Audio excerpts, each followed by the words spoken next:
Well, hello, race fans, and welcome to Motorsports with Motorhead. I am your host, Captain Motorhead. It's been far too long, my friends. Sorry for the delays. There were a few setbacks in trying to be able to get to the video side of podcasting, and I really wanted to stay dedicated to doing the video like I promised. I did a full one. It was just about 45 minutes long, even. Sadly, I was not able to release it, though, because the sound quality was horrible. I was using my Xbox headphones whenever I was recording my audio podcast. So, without having a regular microphone, I tried putting the headphones around my neck. Anytime I stood still, it sounded great. But, as you can all see already, standing still, quite frankly, a little bit difficult for me. I like to use my hands, I like to be able to move around. It's things you guys couldn't see whenever I was doing the audio. That's why I really wanted to step into the video side of things. That way y'all can really see what's going on here. I do have my collection behind me. So I'm just ready to get back into it. I'm not even going to torture you guys with a little clip or anything from the episode I'm not going to release. It's just sadly unreleased right now. Maybe someday I'll do a little bloopers episode or something and throw a few pieces from that in there. But anytime I moved, all you were hearing was basically the sound of plastic on plastic clinking together. Similar to that. So, you don't want to listen to that for almost 45 minutes. And I didn't want to put it out there that way. So I ordered an actual mic, as you can see here on screen with me. It is where it has to be, that way you all can be able to hear me. It is a nice one though. No other noise should be able to make it in other than my voice. I've been testing it around for about 20 minutes before I did this. So, I'm ready to go. I got the Motorhead fixed up as well. Had a few things I had to do on it. But this weekend, I'm going to be heading out for the first time as Captain Motorhead. It's going to be race weekend at Kansas Speedway. And special shout out to all the special people that did help me to be able to go to the race. You know who you are. And I truly do thank you. And I'm going to be going all 3 days due to the help that I got. So ARCA is going to be on Friday. And then I'm going to be going to the Xfinity race on Saturday. And Sunday's going to be the Cup race. I was a little bit upset that there wasn't going to be a truck race because I am a Rajah Caruth fan who does drive the Hendrick Motorsports Spire truck. HendrickMotorsports.com Spire truck. So, sucks that I wasn't going to get to see him race. But they did just announce a few days ago that he's going to be racing in the Xfinity race in the Hendrick Motorsports car. So that's awesome to see. He'll be in the number 17. Excited that he'll be on the track. I'll be able to get to see him race like I wanted to. So a lot to look forward for this weekend. I am going to be doing the fan walk on Saturday. Also thanks to a buddy who won some tickets and he had an extra one to be able to go down into the pits before the race starts. So going to be able to do that. That's absolutely phenomenal. And it's going to be a fun weekend. So before all that, too, I'm going to be going to the Price Chopper in Liberty, helmet and all, to meet Todd Gilliland. He's going to be there from noon to 2. I myself will be there right about noon. Hopefully I'll get a chance to meet him, get his signature, and hopefully a picture. Real excited for that. He will be the first NASCAR driver that I get to meet as Captain Motorhead. So it'll be a lot of fun, and that'll be on my way down to the racetrack itself for the ARCA race. So if anyone wants to come out, the ARCA race is only $16. So if you're going to be anywhere near Kansas Speedway on Friday night, race starts at 7 p.m. From there, though, I do want to jump right into all the racing action. For this first podcast, I won't lie, we are not going to be talking about any of the F1, IndyCar, or other series. I have a lot to go over. I want to be able to keep this under an hour, and I missed a lot, guys. I'm not going to be jumping all the way back to the end, I guess beginning where I left off. Be quite a few races as it has been 6 weeks since my last podcast truly was posted. I did put everything up on YouTube 5 weeks ago. My intention was to post the very next week. Sadly was not able to, again due to all the issues. But we're back. So Bristol is the first race I'm going to go ahead and jump into. Xfinity. Yes, I know there was also a truck race, but this is the last Xfinity race that happened, so that's why I want to talk about this. Then I'm going to touch just a little bit on the Cup race there in Bristol as well. And then we're going to jump into New Hampshire.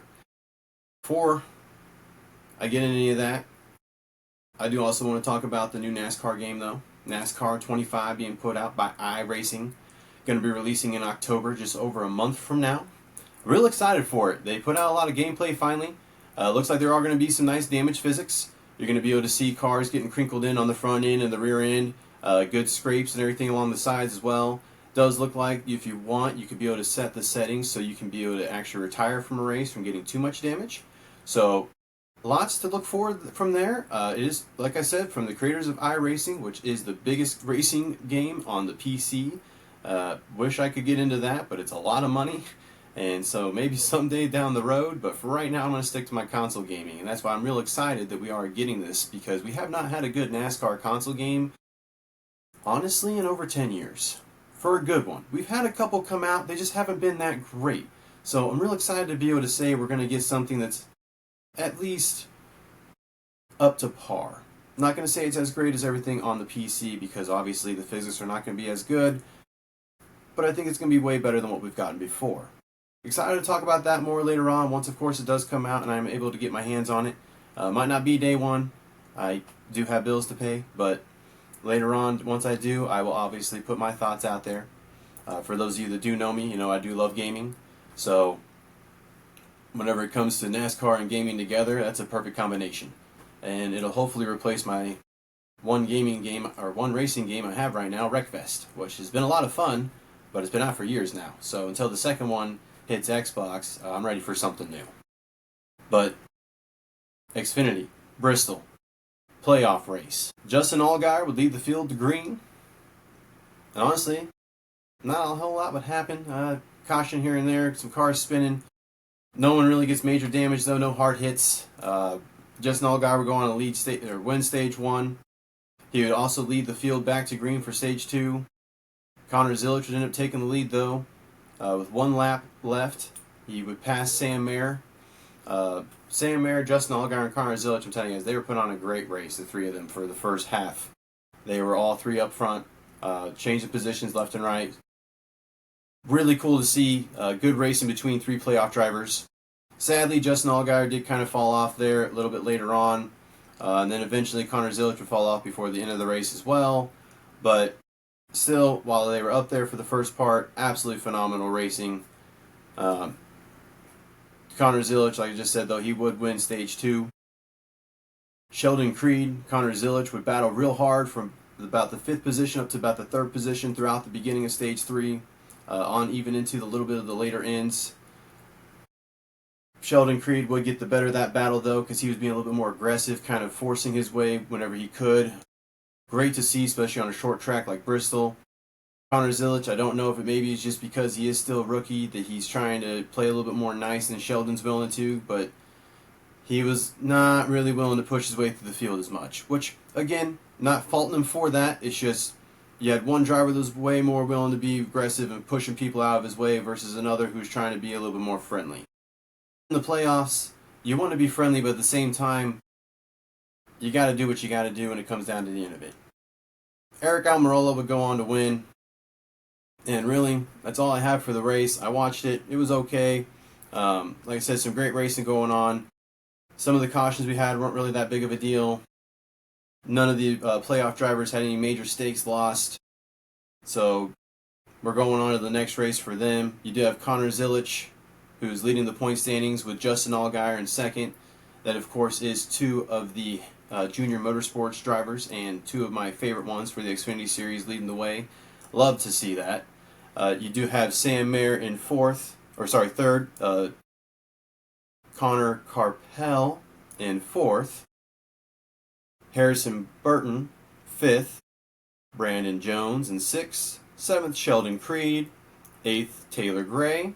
And I'm going to go ahead and leave it off there for that. I think the top 8's good for now, as that would be the ones continuing on if we end the standings there. From there, I want to talk about the Cup race at Bristol, but I do want to back it up real quick.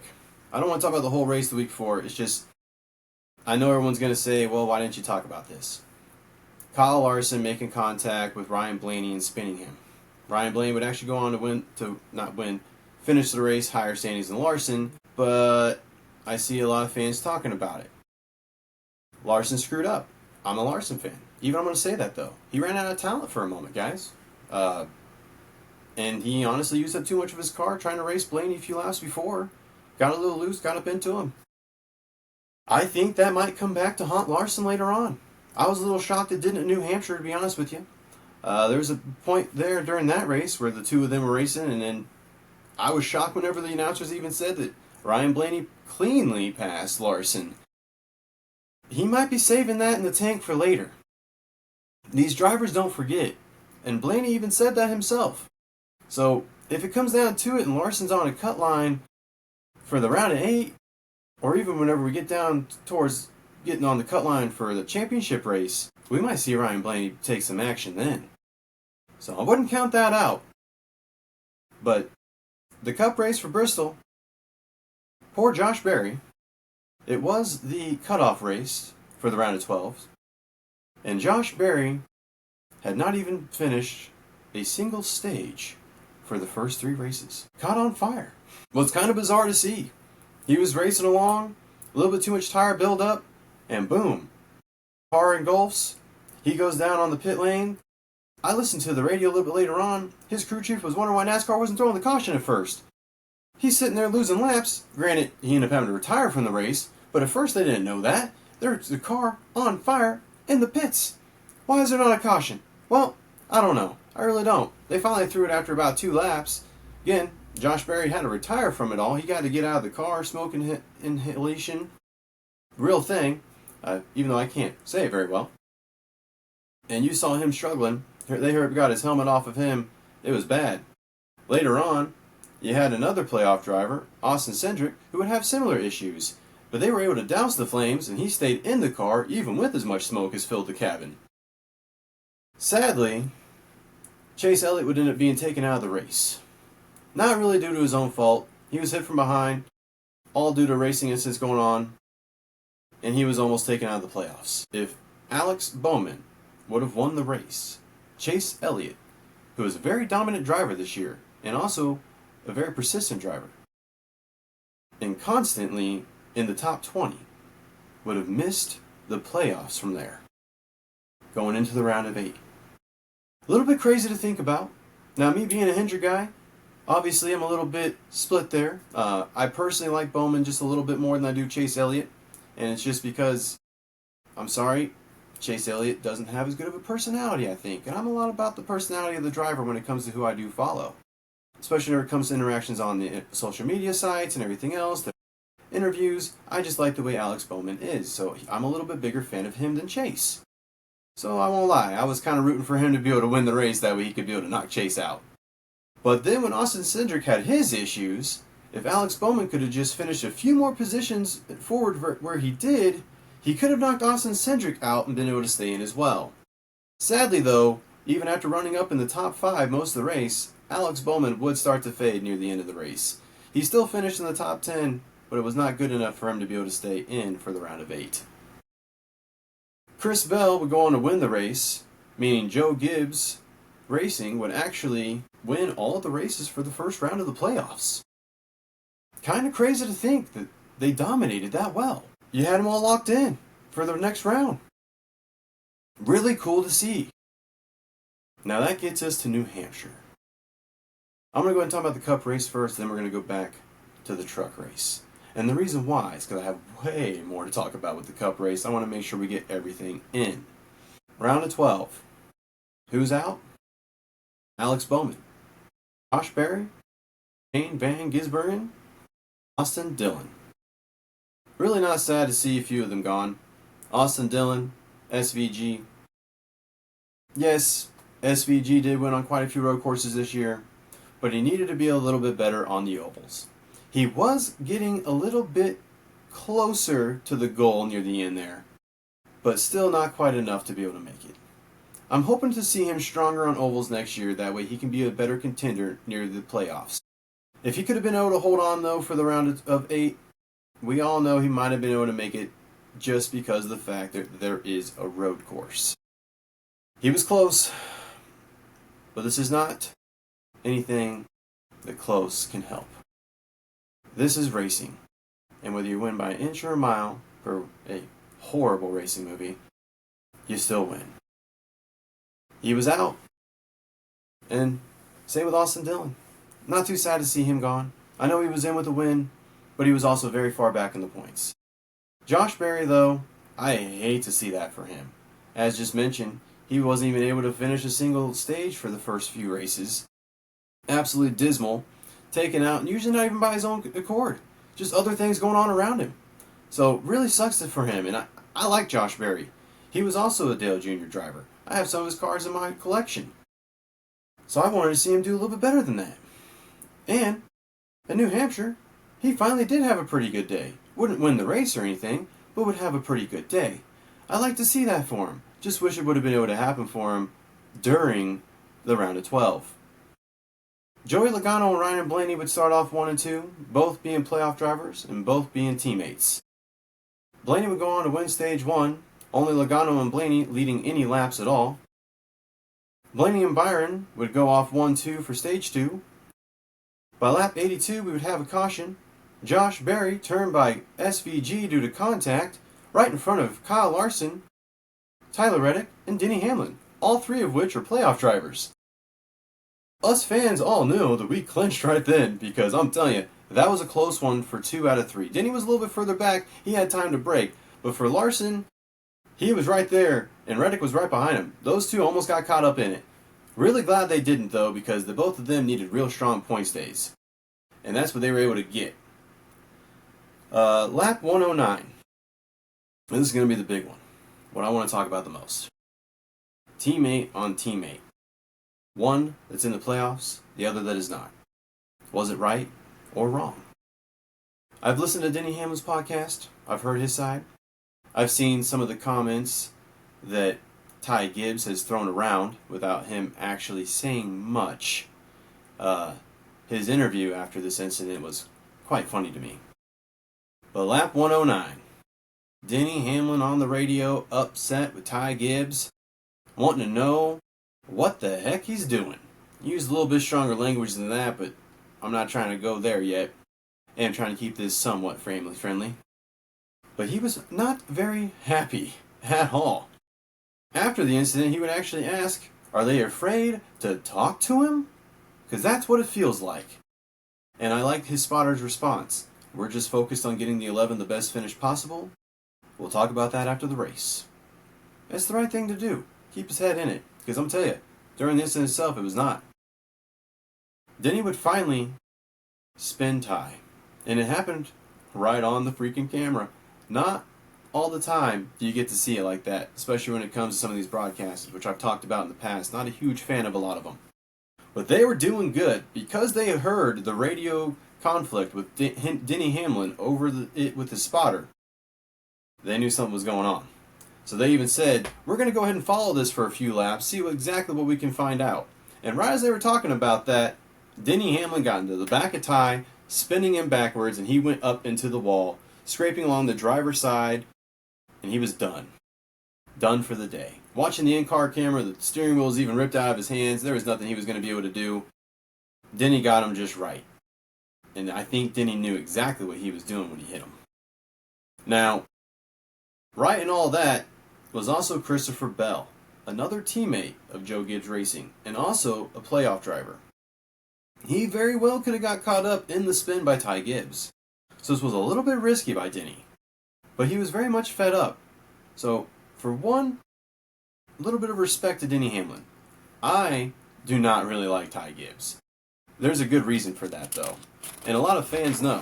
Ty Gibbs, back in 2022, wrecked his own teammate, Brandon Jones. Round of 8, the cutoff race. If Brandon Jones would have won, which he was in first place going into the last lap, both him and Ty would have been in the round of 4. That's right. 2 Joe Gibbs Racing cars would have been in the round of 4 if Brandon Jones would have won. And that's exactly what it looked like it was going to be. He was in front. His teammate Ty Gibbs right behind. Ty Gibbs already being locked into the round of 4 with the win from the previous week. You think would just let his teammate go. Nope. He absolutely nailed the back of Brandon Jones, caving in his own hood a little bit. A lot of fans were not happy about this. Brandon Jones would go up into the wall, spin out. He actually finishes last, knocked out of the round of 4, and yes, Ty Gibbs would go on to win the race because of the incident. Horrible. Absolutely horrible. I'm not joking when I say that. It was dismal to watch. I actually was watching that race too. I hated to see it. Teammate on teammate like that. Going into the round of 4. And Ty Gibbs, that's his grandpa's racing team. What on earth are you doing? He could have had two in the round of 4. But no. Selfishness won the day. And that's how I see Ty. He's selfish. And not a great teammate. So whenever Denny Hamlin hit him, honestly, I cheered. And I had a little bit more respect. I always do like Denny. I got a few of his cars up on the wall too. I respect him. He's not my favorite.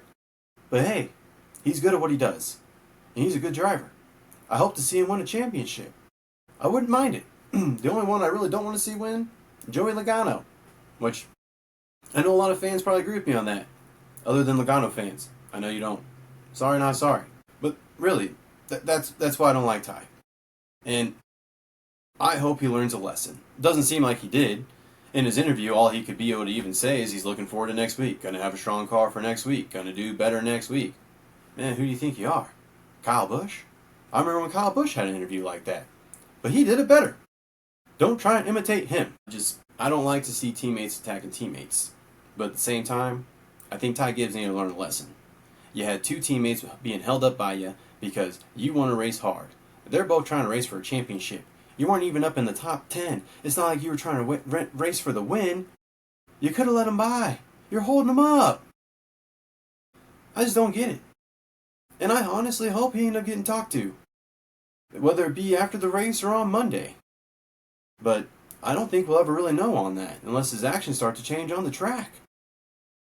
Wouldn't really like to hold my breath for that, though. On the restart, though, Chase Briscoe, another Joe Gibbs car, would actually start first. Brad Keselowski would try and send it 5 wide going into turn 1 and would run out of track. He would actually hit the inside wall, bounce off of it, and send him up into SVG. I don't know what he was thinking. It caused SVG to go spinning. Both Brad and him, but Brad would end up backing into Kyle Busch while Kyle Busch was trying to go up into the wall to avoid him, pinning him up into the wall. Busch would then hit SVG as well. Crazy incident there. But that's not all. You had more from it. Justin Haley would side bump. Sorry. Jeez Louise. But yeah, with Daniel Suarez. Justin Haley and Daniel Suarez side bumped each other and would send Suarez up into the wreck. All from Brad Keselowski trying to send it 5 wide. Entirely running out of track. I don't know what he was thinking. I even saw his in-car. You saw the wall. It was coming right at him. Hit the brakes, man. Get back in line. I know you want every position is important, but that I don't know what to call a racing move like that. That was just craziness. That's all I could be able to say for that. Absolutely craziness. I listened to Brad Spotter though. He might be partially at fault. During the whole incident, he's saying 3 wide, 3 wide, 3 wide. He was 5 wide, not 3. What are we doing? What are you watching? I saw the aerial shot. He was 5 wide. You could tell. I don't know where the spotter was sitting, or if he had one eye closed. Maybe he can't count. I don't know. 5 wide is way different than 3 wide, and you could see it plain as day. He also could have told me he was running out of track. Wow. Chase Briscoe would lead the field to green yet again. Well, I'm sure that'll make a blooper reel one day. Sorry about that delay. I almost lost the helmet there. I forgot to put the string back on earlier. I had it wrapped around the back instead. So the whole thing almost came off. But, as I was saying, Chase Briscoe would lead the field back to green.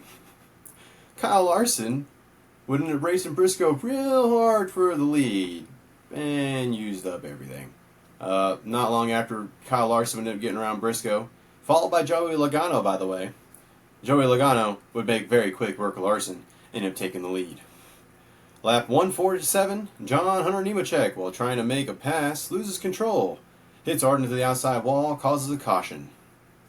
Joey Logano would lead the field back to green and would go on to win Stage 2. William Byron and Joey Logano start 1-2 for Stage 3, with Logano getting a massive bump and a head start. He did not start early. I did make sure to rewind, rewatch. No, he was fully inside the restart line. Byron just failed to go, and Logano got a huge push from behind. That's all it was. I saw a few fans talking about it afterwards. Logano jumped at Logano. No, he did not. He just timed it perfectly, and Byron did. Just a little bit of a mistake from Byron. That's all it is. Time to move on from it, everybody. From there, though, Blaney would go on to take the lead. A lap 2:28 with about 74 to go. Then they would start a cycle of green flag pit stops. After the cycle, Blaney would still be in the lead. Caution for Cody Ware. Him and Austin Dillon got into it a little bit earlier in the race, and Cody Ware was trying to get some payback. Well, someone needs to teach him how to wreck someone else without wrecking himself. While trying to get said payback, he would end up hitting the wall. Not Austin Dillon, Cody Ware. The one that was trying to wreck the other would be the one that actually hit the wall. Yeah, man, if you can't wreck them, just don't try. You looked absolutely ridiculous out there, and you caused a late caution. Granted, Ryan Blaney would still go on to win the race, and nothing much else would happen, but it's just still kind of ridiculous. Seeing some of the lap times, if the race would have stayed green, maybe Josh Berry would have been the winner. He was giving Ryan Blaney a fight for his money there at the end. Just sadly had a little bit of a slip up with a few laps to go in turn 3. Almost lost it.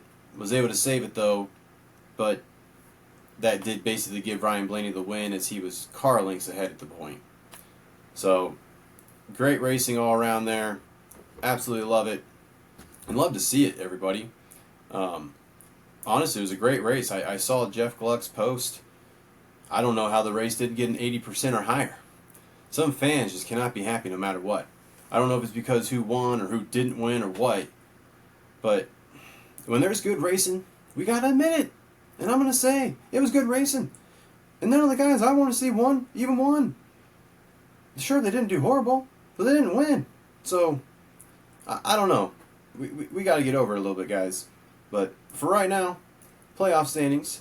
Ryan Blaney's in first, obviously moving on because of his win. William Byron in second, 47 points to the good. Kyle Larson in third with 41 points to the good. Christopher Bell, 29 points to the good. Denny Hamlin in fifth, 27 points to the good. Joey Logano in sixth with 24 points to the good. Chase Elliott in seventh with 14 points to the good. Chase Briscoe in eighth, 12 points in the good. Now that is all the drivers in the good, as we do have our 4 below the cutoff line. First one being Ross Chastain, 12 points under. In 9th place. 10th place being Austin Cindric, minus 19. Tyler Reddick in 11th, minus 23. He races for 23.11. Kind of funny. Bubba Wallace in 12th place, minus 27. It's going to be a little bit of a rough go for those 4 drivers. I think the one that has the best chance of being able to make it in on points being Ross Chastain. All he has to do is be able to have a few strong races, and he might be able to do well enough to be able to pass Chase Briscoe or even Chase Elliott. I'm not too worried at the moment, at least, about Kyle Larson, Christopher Bell, Denny Hamlin, or even, sadly, Joey Logano. I think all of them are far enough up in points where they will most likely make it on to the round of 8. Unless we have some of the drivers below the cutoff line win themselves in and really change things up, or some of those higher drivers wreck out early in another race. Really excited to see what happens at Kansas for them. As I mentioned, I will be there, so it's going to be a lot of fun, and I am hoping to get to at least wear Captain Motorhead stuff before the race. I really don't know. I don't. I've tried to reach out and talk to people there. Seems like no one really wants to give people answers on that type of thing. But, oh well. I'm just going to try it. If they tell me I can't, I'll just stay back to the car. but I'm going to be taking this with me. I got a Kansas Speedway flag from 2001 that I'm going to be taking as a cape that I'm going to have tied around me, so that way I kind of doing something like what my dad did for his first NHRA appearance, where he just had an NHRA t-shirt on, and he had his Motorhead helmet and the NHRA flag. I know it wasn't maybe it was for his very first one, he's told me, but it was for one of the ones where he at least started to get into it more. So I'm kind of taking it from right there. I'm going to just have some fun with it. Obviously, I don't have on the full suit and stuff like my dad used to. Speaking of that real quick, what my dad looked like as Captain Motorhead. So absolutely love it. I do want to get myself a true fire suit like he had. Those of you that do work with me got to see it on Halloween because of the fact that I did dress up as it, and it's kind of what started this whole talk. I had a lot of people that seemed interested in me doing a podcast who wanted to be able to see me talk about racing. A lot of folks that know me know how passionate I am about stuff and know how much I like racing, and me trying to be able to get more and more into it and try and follow every single race that I can into other motorsports, not just NASCAR. So I do have just a few F1 things in my collection. Lots of NHRA stuff, mostly thanks to my grandpa. He was a huge collector of it in the late 90s into the early 2000s. I have almost every championship car for John Force from that time frame. So really cool. I do need to get all that type of stuff up on the wall as well. As you see behind me, everything is just NASCAR right now. That up there, my dad did draw. Jeff Gordon did sign that. Dad's artwork also for the Dale Jr. car over there. So I do have a lot of my dad's artwork up. I do have more of his artwork that he has that drivers have signed and stuff too to be able to put up. So really appreciative of my dad for giving me everything that he has. It's thanks to him I have the helmet and everything too. He told me to go ahead and continue on Captain Motorhead. And so that's what I'm doing here with Motorsports with Motorhead. So, and I'm absolutely loving this, guys. And I'm, again, so sorry for the delay. Really hate that I was gone for as long as I was. I would love to go back and talk about every race that I missed. And I do somewhat plan on doing that. Hint, hint for a announcement in the future. Don't want to talk about it yet and spoil the surprise. But hint, hint. All that said, before I really get into the goodbyes for this episode, we got one more race to talk about, folks. It was the Truck Series Playoff Elimination Race for Round of 10. New Hampshire. It's also been 8 years since the Truck Series has raced at New Hampshire. So it's their first time back. Really cool. Before I get into the race itself, I want to talk about the standings going into it. And I will be doing this for all the other cutoff races coming up. I sadly just missed it for that first Cup race, okay? Sorry. Things were going on, y'all. I was sick. Finally got the microphone ordered, finally got the helmet fixed, and then I came down with a horrible case of sinus and cough and everything else. Trust me, you wouldn't want to listen to that. Would have been me coughing every 2 seconds and having to blow my nose every 5 minutes. No one wants to listen to that. So finally here I am. Corey Heim, first place, win advantage. Lane Riggs, second place, also win advantage. Your third place driver sitting as Daniel Hemrick, plus 51 points to the good. Fourth place, Ty Majeski, plus 46 points to the good. Fifth place is Grant Infinger, plus 29 points to the good.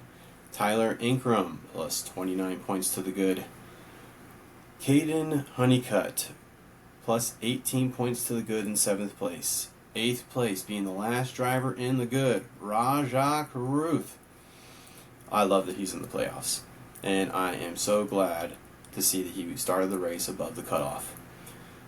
Jace Garcia, first driver below the cutoff in ninth place, sitting at negative 14. And 10th place driver Chandler Smith, sitting at negative 24. Unless he has a real strong race, he's in almost a must-win situation. So let's get into it, folks. Truck Series. New Hampshire. Corey Heim leads the field of green. Wreck in turn 1. 4-truck pileup. Nothing too crazy, just a few trucks spinning. And we go right back to green, y'all. Heim leads them to green again. Up to lap 33, Jason Alexander spins while being 3 wide. Hits the wall hard. Big damage to the driver's side door. Daniel Hemrick, a playoff driver, would end up skimming the wall trying to avoid it. Pretty decently hard hit for him. Did damage the truck a little bit. Not enough to take him out of the race, though. So nothing crazy change up for the playoffs themselves. Just did kind of hurt his chances for actually winning the race. So hate to see that for him right there, but at least he wasn't taken out entirely. That incident, though, did bring out the caution, with Corey Heim leading the field back to green yet again. Lap 42, another caution. Connor Jones and Christian Eckes spin, and Jones hits the wall super hard. I mean, that was a hard looking to take right there. He was okay, though. Yet again, Corey Heim would lead the field to green. Lap 50, another caution. Derek White goes around after his engine blows and he hits the wall. Now, I didn't see him actually go around. I got to rely on the booth for that one. They didn't catch it at all when it first happened. All they saw was him backwards on the track after it looked like he made contact with the wall. Showing the replay, you do see it looks like his engine does blow, and he almost goes straight into the wall from the angle we see. But sadly, the camera's looking at it dead on. So as soon as the driver comes under the camera, we see no more. I don't know if he spun out before he hit the wall, if it was him hitting the wall that caused him to show backwards on the track. They didn't show us another good angle of it. And yeah, I'm going to complain. Multiple angles. That's what we need. I was just watching a NASCAR race the other day, and I was really glad we saw multiple angles, especially whenever it came to that Brad Keselowski incident. They showed an aerial, a side view, driver in view. We need all that. Why are we not doing that for other series? I don't get it. I know that it's different broadcasting booths and everything, but could we not get a little bit of consistency with this? It helps us know what happened. I got to take the booth's word, which I'm sorry. When it came to this race, it didn't seem like they knew exactly what was going on all the time. So, I don't really want to say he spun for sure, but it's what the booth said. So I'm going to go ahead and follow what they say, even though I really don't agree with them, and I really wish I could have seen another angle of it. I tried looking to see if anyone on social media posted it. I don't know if I just can't find it myself, but it's sadly not there. So, I don't know what to do about that, but oh well. From there, Corey Heim would actually win Stage 1 while under caution. He led all laps for Stage 1, folks. Absolutely dominant performance by Corey Heim yet again. Perez would lead the field to green going into Stage 2. Until lap 101, we get another caution. Patrick lost the right front tire. It blew. The whole wheel did not come off, folks. Not like NASCAR right now with that single lug nut coming loose. And he would end up hitting the wall. Would bring out the caution, like I said. Rajah Caruth, yes, Rajah Caruth would actually lead the field to green. He stayed out, guys, and it was a bit of a gamble. He did not go into the pits. He did not take tires. He was trying to go for stage points, and he got lucky. Only the top 10 drivers get stage points. It was a 2-lap shootout to the end. Corey Heim easily took the lead and would go on to win the stage. Rajah Caruth would drop all the way back to 7th. He got stage points, though. That ended up becoming very important at the end of the race. But it was very risky. Whenever they first went back to green, I saw him just dropping back, and I was like, no. Please don't let this be the downfall of him. I would really hate to see that. That was risky call, but it turned out to be the right call. And I'm glad they did it. It's just, wow, for a moment there, my heart almost stopped. Corey Heim would be the one to win Stage 2, like I said, and he would actually lead the field back to green. Lap 127, another caution for Tyler Tomasi, racing for Frankie Muniz. He spun, had a big impact with the wall on the driver's side as well. Did get out, was okay.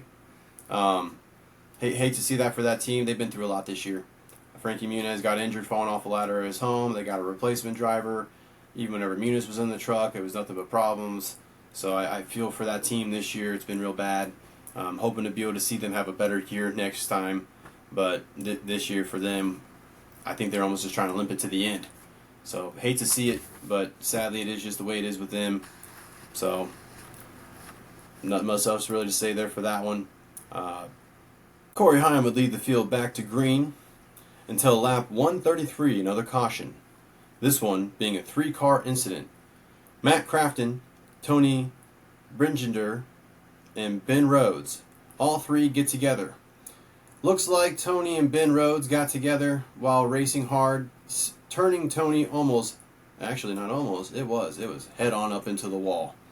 Sadly, Matt Crafton was just a bystander who got caught up into it because the two of them were on the bottom end of the racetrack with him being up near the wall, so they just spun up into him. Would take all three out. Tony would get out of her truck under her own power, and she was okay, even giving a thumbs up to the crowd.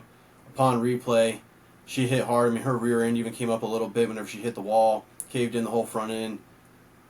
That was hard to see. Real hard hit, and I was glad to see that she was okay. Every driver that did get into a wreck today, or that day, was A-okay at the end, so that was nice. Heim would go on to lead the field of green yet again, and would win the race. Absolutely dominant day by Corey Heim.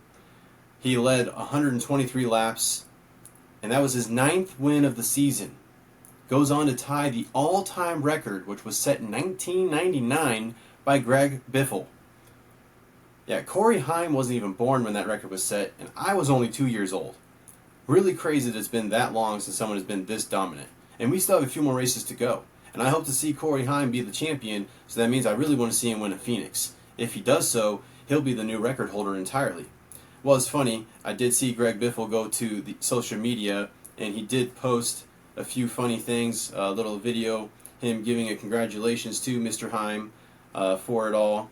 And I kind of agree with the booth. How does this kid not have a watch sponsorship? They always say Heim time. It's his like call sign thing, like his punchline, whatever.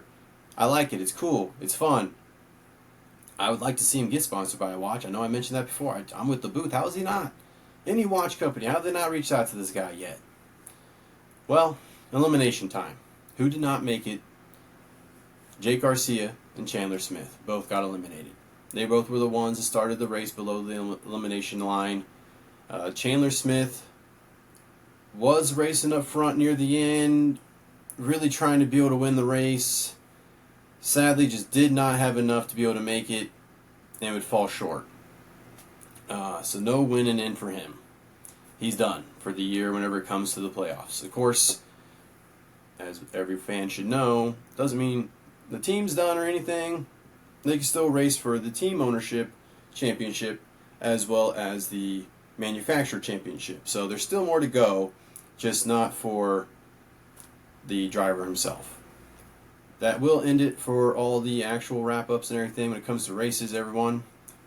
Do appreciate all the patience.